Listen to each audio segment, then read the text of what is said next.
बादशाह आलम आरजेडी के प्रवक्ता हैं। थोड़ी देर में हेमंत कुमार पटना के बहुत ही जाने माने बिहार के पत्रकार हमें ज्वाइन करेंगे। मनोज काका समाजवादी पार्टी के प्रवक्ता हैं। के त्रिपाठी जनता दल यूनाइटेड के प्रवक्ता हैं। सुरेंद्र राजपूत कांग्रेस कमेटी के प्रवक्ता और वीरेंद्र सिंह जी हमारे स्टेट हेड। आप सभी का स्वागत और धन्यवाद। राहुल जी, कार्यक्रम की शुरुआत आपसे। राहुल गांधी ने धमकी दी है कि एटम बम है उनके पास। देखिए, इस चर्चा की शुरुआत करने से पहले मैं आपको बिहार की धरती का एक बहुत महत्वपूर्ण वाक्य पढ़ना चाहूंगा जो बहुत जाने माने और रचयिता दिनकर का है।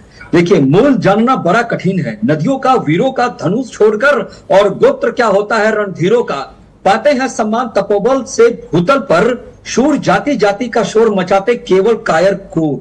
देखिए, मैंने ऐसे क्यों बोला? मैंने इसलिए कहा क्योंकि निश्चित तौर पर देखा जाए कि जो ये राहुल गांधी जी हैं और जिस परिवेश से आते हैं, चाहे वो नाना हो, दादा हो, नाना हो और उनकी नानी हो, नाना हो, दादी हो, पिता हो, इस तरह से अगर इस क्रमबद्ध तरीके से आएंगे तो मैं आपको बता दूं कि इनकी दादी का भी अगर चुनाव उनका दादी का भी अगर लोकसभा की सदस्यता रद्द हुई थी तो किसी कारण से हुई थी, और जिसकी वजह से हुई थी उसको उन्होंने चुनौती दिया था इलाहाबाद हाईकोर्ट में और जाकर उन्होंने लगा दिया था इमरजेंसी।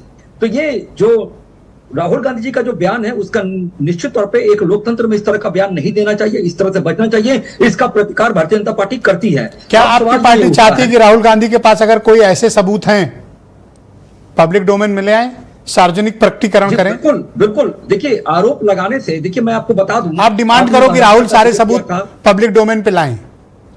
जी, मैं आपके चैनल के माध्यम से निश्चित तौर पे एक बात आपको बता देना चाहता हूं। आपको जानकर बड़ा आश्चर्य होगा और आप चकित भी होंगे कि महाराष्ट्र के ऊपर जिस तरह के उन्होंने आरोप लगाया था भाई साहब ने हमारे, उस आरोप का आज एक लेख छपा है, उसमें लिखा भी गया है कि महाराष्ट्र में उन्होंने कहा था कि हमारे कैंडिडेट को वोट ही नहीं मिले, जबकि चुनाव आयोग ने इस चीज को बड़ा ही स्पष्ट किया है कि आपके कैंडिडेट को कितने वोट मिले। देखिए, ये बातें अक्सर करते हैं इस तरह से कि नाम कट गए, नाम बढ़ गए, लेकिन एक चीज ये कभी एक्सरसाइज नहीं करते हैं। अगर मैं आपको ले चलूं, रिटायरमेंट के बाद भी ढूंढ कर सजा देंगे, ये तो चेतावनी है। जी जी, मैं बता रहा हूं कि मैं आपको थोड़ा, आपके दोस्त लोग कुछ होस्टाइल तो नहीं है? देखिए, निश्चित तौर पर जैसे इस चीज को प्रतिकार करना चाहिए। एक धमकी भरा शब्द जिस तरह का वो इस्तेमाल कर रहे हैं, वो आए दिन वो जो निष्पक्षता का जो परिणाम दे रहे हैं चुनाव आयोग, उसको डराने का काम कर रहे हैं। मैंने इनके दादी से इसलिए शुरुआत किया क्योंकि इनकी दादी ने भी इसी तरह की बातें कही थी, और जो राहुल गांधी जी जो बात कह रहे हैं वो दर्शाता है कि मैं ही राजा मैं ही मंत्री, यानी मैं जो कहूं वही। ओके, जब सब पॉलिटिकल पार्टी लगभग विरोध पर आमादा है तब भारतीय जनता पार्टी SIR की प्रक्रिया के साथ क्यों खड़ी है चुनाव आयोग के साथ?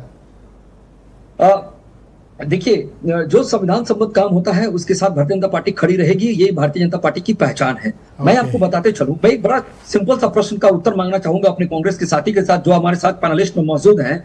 जनवरी 2023 की हम बात करता हूं, जिसमें एक लगभग 5.5 लाख करोड़ मतदाता शामिल किए गए थे कर्नाटका में। वही जनवरी 2024 में सर सब जगह वोटर बढ़ाने की प्रक्रिया होती है, आप कटवा के खुश हो सर?